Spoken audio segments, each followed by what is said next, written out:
पुण्य होय हरिमुखे म्हणा पुण्याची गणना कोण करी. याला लाजाळूचं झाड म्हणतात. हो. Hey all and very good morning to all of you. तुम्हा सर्वांचं एका नवीन ब्लॉगमध्ये खूप खूप स्वागत करते. आणि आज आम्ही आहे अमरावतीला. म्हणजे आम्ही येऊन 2 दिवस झाले ऑलरेडी, पण मी ब्लॉग्स शूट नाही केले. शॉर्ट व्हिडिओ शूट करत होती, कारण ऑलरेडी माझे जे ब्लॉग्स होते ते एडिट व्हायचे बाकी होते. आणि इथे मला असं कसं वेळ मिळाला तेव्हा मी थोडंसं एडिट करते, फार नाही होत. त्याच्यामुळे मग म्हटलं ब्लॉग मग शूट केला तर फोनमध्ये खूप फुल होऊन जातं, म्हणून मी मोठा ब्लॉग शूट केला नव्हता, शॉर्ट करत होती. आणि आज चला म्हटलं आजपासून इथले ब्लॉग शेअर करू आणि इथे पण यावे. आम्ही भरपूर दिवसासाठी आहे, म्हणजे 8 दिवस तरी आहे आम्ही इथे. ऑलरेडी 2 दिवस झालेले आहेत. सो बघूया यापुढे काय काय होतं हे तुमच्याशी सगळे ब्लॉग्स मी शेअर करेल आणि जसं जमेल तसं ब्लॉग शूट करते.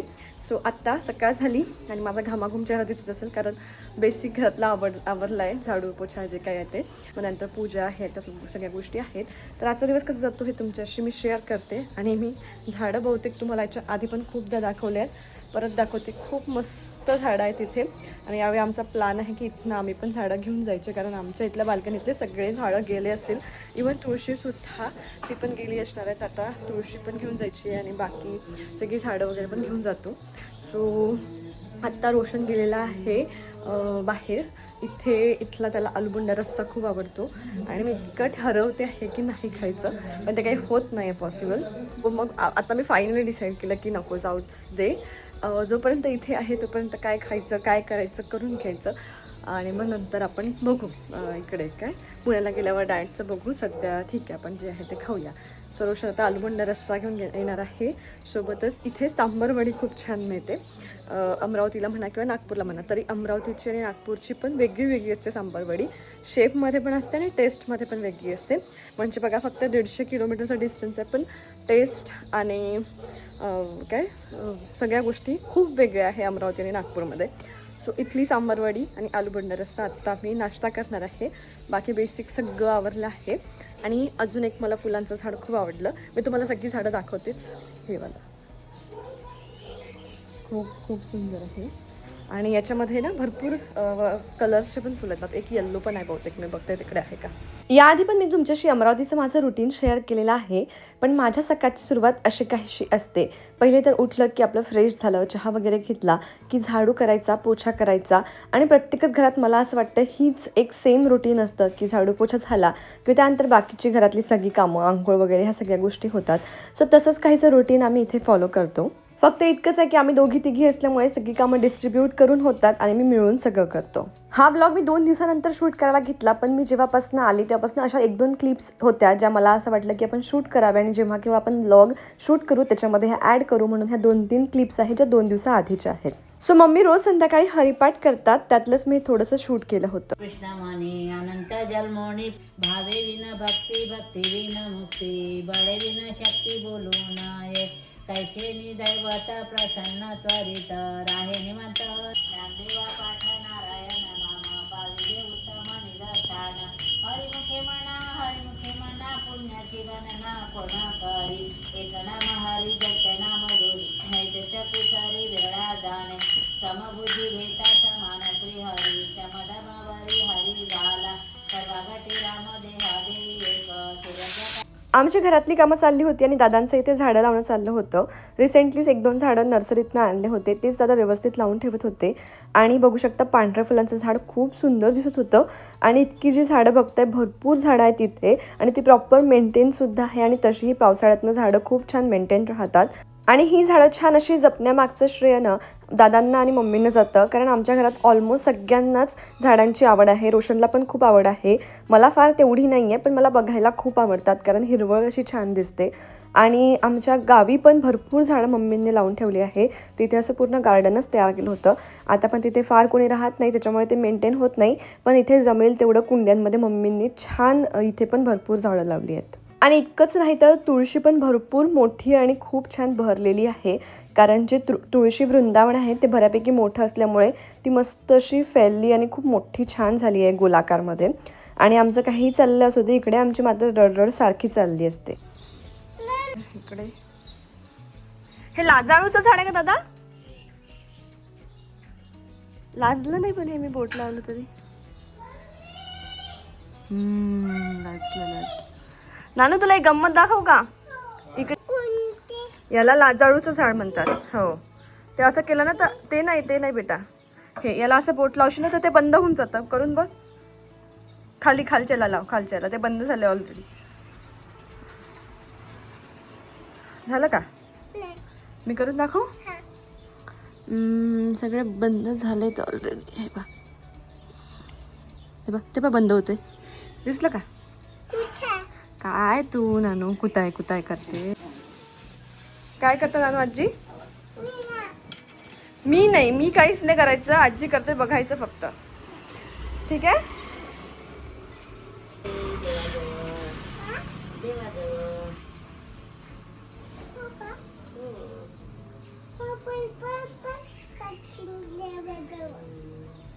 पर्पल पण टाकशील म्हणते.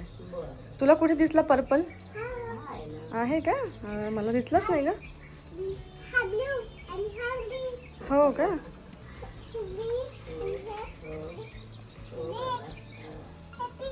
नानू इकडे बघ.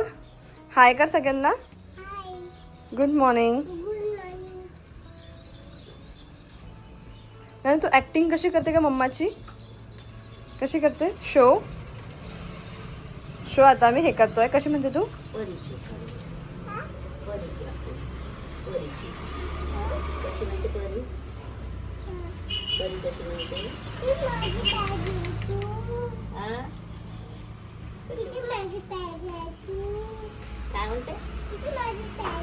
किती माझी प्यारी आहे तू, अशी म्हणते ती तुला. तिच्या आत्तूला म्हणते. अच्छा, तुला म्हणते ती. तू नाही म्हणत आजी मम्मीला का बरं? हो टाकते ना. मी प्यारी नाही आहे तुझी? प्यारी नाही. कर ना मला प्यार मग. ओ ग बाई, अजून पण कर एकदा. ओ ग बाई ग माझी डॉली. उचलायला पाहिजे शोना. हो, हे नानूचं, हे माझं, भावनाचं. नानू काय खाते? हे घे. अंकु काकाचं. बरं, हे मम्मी आजीचं. ठीक आहे. याला सांबार वडी म्हणतात है ना. मग नानू काय खात आहे? तो मम्माचाच आहे एक बाजूला ठेवला. सकळ देवा देवा कृपाणुबाजी केशवा महानंदा महानुभावा सदाशिवा सहजरूपा. ओम नमो ज्ञानेश्वरा करुणाकरा दयाळा. तुमचा अनुग्रह लाधलो पावन झालो चराचरी मी कलाकुचा पतित परितु आपलिया सत्ते मज करावे सरते नाही चित्तशुद्धी स्थिर पाया पाशी बुद्धी अपराधांचा केलो तुका म्हणे काय बोलो वसुदेव सुतम देवम कंस चानूरमर्दनम देवकीश्वरी अध्याय 13वा. तयाच्या ठाई ज्ञान या बोला नाही आन जे ज्ञानी बैसले मन तेव्हाची तोनी परी तरी तैसे बैसलेपणे जे होये ते. आणि सकाळी पूजेच्या वेळी मम्मी ज्ञानेश्वरी वाचतात. तर पूजा झाल्यावर त्यांचं ते चाललं होतं आणि आम्ही दोघी इकडे स्वयंपाक करत होतो. तर भाजी भावना बनवत होती आणि बिट्ट्यांचा आज प्लॅन होता. सो बिट्ट्या माझ्याकडे होत्या. तर मी इथे बिट्ट्यांचं पीठ वगैरे भिजवून घेतलं आणि त्याच्या बिट्ट्या तयार केल्या. त्या वाफवायला ठेवल्या आणि त्या तयार झाल्यावर तळूनसुद्धा घेतल्या. सो हा आमचा अमरावतीचा स्पेशल प्रकार आहे. बिट्ट्या म्हणा किंवा रोडगे म्हणा इथे बनतात, जे नागपूरला पण बनत नाही.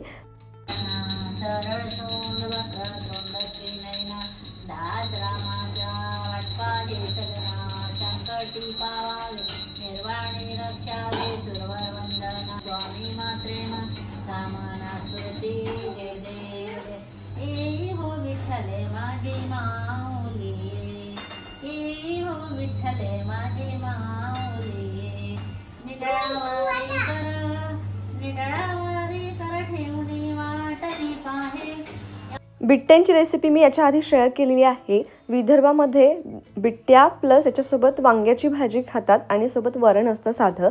आणि हाच प्रकार खानदेशामध्ये होतो, त्याला वरणबट्टी म्हणतात आणि ते वरणासोबत खातात. एवढाच फरक आहे. आणि त्याला बट्टी म्हणतात, आमच्याकडे बिट्ट्या म्हणतात. सो हे विदर्भात अमरावतीला होतं. कुणाला माहिती आहे नक्की कमेंटमध्ये सांगा.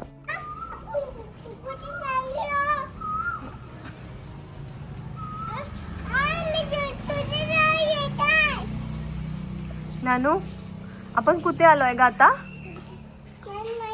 तुला माहित नाही? का बरं माहित नाही तुला? कोण कोण दोघं? कोण आले होते का गाडीत? कोण आले होते? हा अच्छा, बरं आपण आता कोणत्या घरी आलो आहे? काय काय नाही तुला? आपण कुठे आलोय आता? हा किरा आहे का म्हणते ती तुला? उद्या उद्या त्याचं फूल येतं बेटा, किरा नाही आहे तो. उद्या त्याचं फूल तयार होईल. हे कसं फूल आहे त्याचं, आता ही कळी आहे, याला काय म्हणतात? कळी. आपण कोणा घरी आलोय नानू? हे कळी आहे, कळी. हे पण नानू डोकं नको खाऊ. पहिले सांग आपण कोणत्या घरी आलोय, मग मी तुला सांगते सगळं. जाऊ दे, हिला माहित नाही आणखी, तिच्याशी बोलू नको. माहित नाही नाही माहित नाही मला. माहित नाही ना तुला? ठीक आहे, चला मी चाललो अंकित. मग जा तुला माहित नाही ना कुठे आलो? इथे सांग, याच्यात सांग, माझ्या सगळे पाहून सांग. कुणाकडे? कशाला? हा? माहिती नाही. इकडे बघ माझ्याकडे, इकडे बघ माझ्याकडे बघ, पहिले माझ्याकडे बघ पहिले. मम्मा काय म्हणते ते सांगून दे, हा. मग जाऊ आपण बाहेर. नानू, आणि आता आपण कुठे जाणार आहे आता याच्यानंतर? तू मगाशी काय म्हणे कुठे जायचं म्हणे तुला? मम्मी आजीला काय सांगितलं तू? सांगितलं ना तू कुठे? नागपूरला जाणार आहे म्हणे मी आता. कुठे जाणार आहे तू आता? तिला असं वाटून राहिलं इथून नागपूर आणि नागपूरहून अमरावती, हेच आहे का आता?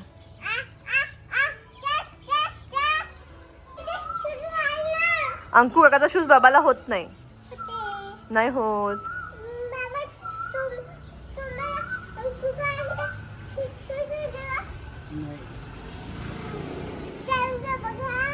घालून बघून फायदा नाही, मला माहिती आहे होत नाही म्हणून.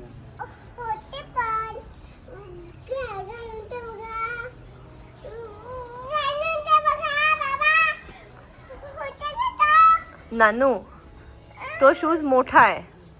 मला एक सांग, इकडे बघ, तुझा शूज बाबाला होईन का? होईन का? तुला होईन का बाबाचा? कडेवर घ्यायचा काय प्रकार आहे बेटा? खूप घाणेरडी सवय लागली तिला. का बरं नाही खाली? सोडू का? कुठे जायचं? मम्माला सांग, मम्माला सांग कोण्या मंदिरात जायचंय? तुला जायचंय? नाही जायचंय? नाही सांग. तिथे जाऊन आपण काय म्हटलो होतं काल? जय कुणाची म्हटली होती? छत्रपती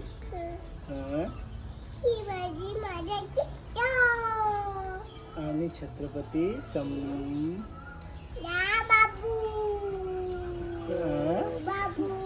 नेत नाही अंकित, नाही. तू पहिले म्हणून दाखव मला. छत्रपती अजून माहित नाही मला.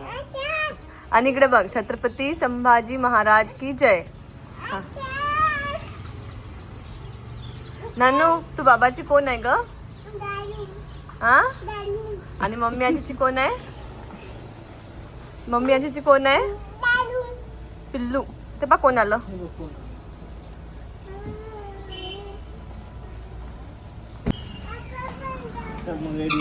मी वर्षभरात खाल्ली नसेल इतकी पाणीपुरी आम्ही इकडे आल्यावर खातो आहे. ऑलमोस्ट ऑल्टरनेट डे आम्ही पाणीपुरी खाल्ली असं म्हणू शकता. सो आजही रोशन आम्हाला घेऊन आला होता. भावनांनी मी इथे पाणीपुरी खात होतो. Hello and good morning. कालचा व्लॉग आपला एंड करायचा राहिला होता. सो काल दिवसभरात जेवढं पॉसिबल झालं तेवढं मी तुमच्याशी शूट करून शेअर केलेलं आहे. आज नवीन व्लॉग शूट करते, त्यासाठी म्हटलं पहिले तर कालचा व्लॉग आपण एंड करूया. सो काही गोष्टी आपण अशा गप्पा मारत बसलं नाही तर मला असा व्लॉग केल्यासारखं वाटत नाही आणि तुम्हालाही वाटत नसेल मे बी. असं फक्त आपण दिवसभरात हे चाललं आहे ते चाललं आहे असं दाखवून फक्त व्लॉग होत नाही. तर थोड्याशा अशा कॅमेरासमोर गप्पा मारल्या तर छान असा व्लॉग झाल्यासारखं मला तरी वाटतो. तर सगळ्यात आधी तर तुम्हा सर्वांचे खूप खूप मनापासून धन्यवाद. तुम्ही वहिनीच्या चॅनलला खूप मनापासून खूप भरपूर प्रेम दिलं. तिचे 2 दिवसात 1000 सबस्क्रायबर झाले. म्हणजे तुम्हाला सांगते, या टप्प्यासाठी मी इतकं स्ट्रगल केलेलं आहे एका काळी. मी माझी यूट्यूबची जर्नी 5 वर्षापूर्वी सुरू केली होती, आमच्या लग्नाच्या थोड्या दिवसानंतरच. आणि एकदम झिरोपासून, माझ्याकडे कोणीच यूट्यूबर वगैरे नव्हतं. काय कॉन्टेंट बनवायचं पासून, कसं एडिट करायचं पासून मी स्वतः शिकले आहे. आणि या सगळ्या जर्नीमध्ये मला रोशनने खूप हेल्प केली आहे. म्हणजे ज्या गोष्टी टेक्निकली कधी कळल्या नाही त्या त्याने सगळ्या मला खूप छान शिकवल्या एकदम. मी असा कॅमेरा पकडते, आय होप तुम्हाला अँगल ठीक वाटत असेल, पण कारण असा पकडून बघायला ना खूप वेळ हात दुखतो, म्हणून मी असा घेते आहे. सो त्याने मला खूप हेल्प केली आणि त्याने मला खूप सगळ्या गोष्टी शिकवल्या. हळूहळू कालांतराने एडिटिंग जमली आणि मग व्हॉइस ओव्हर द्यायचं वगैरे जमला. सुरुवातीचे काही व्लॉग्स मी सध्या जर ऐकते ना, तर मला असं वाटते बापरे, मी अशी व्हॉइस ओव्हर द्यायची. सो आता वहिनीचं पण कुठेतरी तसं होत आहे की आवाज वगैरे प्रॉपर येत नाही, ठळक. तर ते हळूहळू येतं, जमतं, पण एखादा महिना तरी वेळ लागेल. पण तुम्ही दिलेल्या या प्रतिसादाला खरंच दाद दिली पाहिजे. आणि तुम्ही खूप छान, म्हणजे मी पण एक्सपेक्ट नव्हतं केलं की 2 दिवसात 1000 सबस्क्रायबर होतील. पण तुम्ही सगळ्यांनी खूप प्रेम दिलं, त्यासाठी परत एकदा खूप खूप धन्यवाद. आणि त्यानंतर तर माझी जर्नी मी सांगत होती. सो 5 वर्षापूर्वी सुरू केलं आणि तेव्हा आम्ही ना दोघं ट्रॅव्हल खूप करायचो. रोशनला पण ट्रॅव्हलिंग खूप आवडायची, मला पण. सो आम्ही डिसाईड केलं होतं की ट्रॅव्हल चॅनल ओपन करू, आणि म्हणून आम्ही ट्रॅव्हल चॅनल ओपन केलं होतं. सो मी त्यावरनं कुठेही गेली तर डिटेल व्हिडिओ टाकायची की इथे गेलं, मग इथे जायचं कसं, किती पैसे लागतात, काय, असे पूर्ण ना डिटेल इन्फॉर्मेशन असायची अबाउट ट्रॅव्हल. सो तसं काहीसं आम्ही सुरू केलं होतं. पण ब्लॉग कसं आहे, सगळ्यांना बघायला आवडतात. घरातले काय गोष्टी, कोण फॅमिली कशी, काय मी कसं करते, कसं माझं रुटीन असते, ह्या सगळ्या गोष्टी सगळ्यांनाच बघायला आवडतात, गृहिणींना स्पेशली. पण तेव्हा मी नोकरी पण करत होते आणि ब्लॉगिंग पॉसिबल नव्हती, डेली ब्लॉगिंग तेव्हा. आणि तेव्हा असं डोक्यात पण कधी आलं नाही की आपण डेली ब्लॉगिंग केली पाहिजे. सो आम्हाला ट्रॅव्हल डोक्यात आलं, आम्ही ट्रॅव्हल सुरू केलं. आणि ट्रॅव्हलचं कसं आहे, एखाद्याला तिथे जायचं असेल तेव्हाच तो व्हिडिओ ओपन करून बघेल की बाबा त्याच्याबद्दल काय इन्फॉर्मेशन, किंवा मी चाललो आहे तर मला जरा इन्फॉर्मेशन पाहिजे, तेव्हाच ते व्हिडिओ बघतील. सो मला खूप स्ट्रगल करावं लागलं ग्रो होण्यासाठी. आणि 1 वर्ष होऊन गेला, 2 वर्ष होऊन गेला, पण ग्रो होत नव्हतं चॅनल. आणि मग नंतर माझ्या प्रेग्नेन्सीपासनं माझं चॅनल ॲक्च्युली व्हायरल व्हायला लागलं. पण त्या 3 वर्षाच्या पिरियडमध्ये आम्ही इतक्या गोष्टी ट्राय केल्या होत्या की हे नाही तर हे ट्राय करून बघू, चला ट्रॅव्हल नाही होता तर थोडंसं कॉमेडी पण करून बघू. आम्ही दोघांचे कॉमेडीचे पण भरपूर व्हिडिओज पोस्ट केले होते. मग नाही तर थोडं कुकिंग पण करून बघू, ते पण केलं. त्यानंतर डान्स पण मी भरपूर केला होता. सो अशा भरपूर गोष्टी ट्राय केल्या. त्याच्यामुळे माझ्या त्या यूट्यूब चॅनलवरनं खूप मिक्स कॉन्टेंट होऊन गेलं आणि मिक्स टाईपचा क्राऊड पण होऊन गेला. कारण कुठले व्हिडिओ व्हायरल गेले त्याच्यावरनं मग क्राऊड यायचं, पण त्यांना पुढच्या वेळी डान्स बघायला मिळायचं आणि पुढच्या वेळी त्यांना कॉमेडी बघायला मिळायची. सो असलं काहीतरी होत होतं. त्याच्यामुळे त्याच्यावर व्ह्यूज येत नव्हते. जरी माझे 1,00,000 सबस्क्रायबर झाले पण व्ह्यूज येत नव्हते. सो म्हणून मग मी हे नवीन चॅनल ओपन केलं आणि फायनली डिसाईड केलं की आत्ता आपल्याला ब्लॉगिंग करायची आहे. आणि मग मी डेली व्लॉग्स सुरू केले. त्या चॅनलवर पण मी सुरू केले होते डेली व्लॉग्स, पण तिथे व्ह्यूज येत नव्हते जास्ती, कारण तिथे मिक्स क्राऊड होऊन गेला होता. तिथे मी ऑलमोस्ट 6, 7, 8 महिने डेली व्लॉग केले. आणि मग मला लक्षात आलं की नाही यार, इथे नाही वर्कआउट होत आहे. म्हणून मग मी हे नवीन चॅनल ओपन केलं. तर जर खूप लोकांना असं वाटत असेल की मी नवीन आहे यूट्यूबमध्ये आणि एकाएकी मला हे सबस्क्रायबर्स मिळाले किंवा माझं हे एकाएकी चालायला लागलं आहे, तर असं अजिबात नाही आहे. मला या फील्डमध्ये 5 वर्ष कंप्लीट झालेली आहेत. म्हणजे नेक्स्ट मंथमध्ये 5 वर्ष कंप्लीट होतील. नेक्स्ट नाही, ऑगस्ट, सप्टेंबर, 5 सप्टेंबरला मला 5 वर्ष कंप्लीट होतील. आणि मी भरपूर गोष्टी ट्राय करून इथपर्यंत पोहोचली आहे. सो माझं आधीचं जे चॅनल आहे त्याच्यावर 1,05,000 सबस्क्रायबर्स आहेत. तिथे मी अधूनमधून जे पॉसिबल होईल ते पोस्ट करते. तिथे मोस्टली अनायाचं कॉन्टेंट असतं, एज्युकेशनल म्हणा किंवा तिचं काही बोलणं, तिच्या ज्या गोष्टी असेल त्या मी तिथे शेअर करते. आणि या आपल्या चॅनलवर माझं डेली ब्लॉगिंग असतं. या चॅनललासुद्धा या 5 जुलैला पूर्ण 1 वर्ष कंप्लीट झालं. आणि एका वर्षात आपले 15,000 सबस्क्रायबर झाले आहेत. माझी खूप इच्छा होती की या डिसेंबरपर्यंत आपले 1,00,000 झाले पाहिजे, पण ते कुणाच्याच हातात नाही आहे. ते कसं आहे ना की जसं जसं तुम्हाला हळूहळू तुम्ही कुठलीही गोष्ट व्हायरल झाली, हळूहळू ग्रो होता. सो तुम्ही जितकं प्रेम द्याल तितक्या लवकर आपले पटापट सबस्क्रायबर वाढतील. सो तुमचं प्रेम असंच राहू द्या. तुम्ही ब्लॉग्सला छान छान गोष्टी कमेंट करता, छान छान प्रेम देता, त्यासाठी खरंच मनापासून धन्यवाद. आणि तेच म्हणून मी एवढं सांगण्याचं तात्पर्य असं की हे यूट्यूब चॅनलसाठी बऱ्यापैकी स्ट्रगल असतं. म्हणजे एकाएकी नाही होत गोष्टी. आता माझ्याकडे कोणी बॅकग्राऊंड नव्हतं, आता बहिणीकडे मी बॅकग्राऊंड होते, त्याच्यामुळे मी तिला हेल्प केली की चला, एनकरेज केलं की चला तू पण सुरू कर, छान छान ब्लॉग स्टार्ट. सो आता ती करते आहे आणि तुमचा छान प्रतिसाद मिळतो आहे, तर तिला पण एकदम एनर्जी आली आहे परत करण्याची. आणि चला मग आजचा ब्लॉग आपण इथेच एंड करूया. आणि अजून आम्ही अमरावतीमध्ये 3-4 दिवस आहे. आज भावना तिच्या माहेरी चाललेली आहे. सो आता आम्हीच बाकी सगळे असणार आहे इथे. सो तुमच्याशी मी ब्लॉग्स पुढे शेअर करतेच. तर तुम्हाला अमरावतीचे ब्लॉग्स कसे वाटतात हे सुद्धा नक्की कॉमेंटमध्ये सांगा. आणि भेटूयात पुढच्याच एका छानशा व्हिडिओसोबत. तोपर्यंत बाय बाय.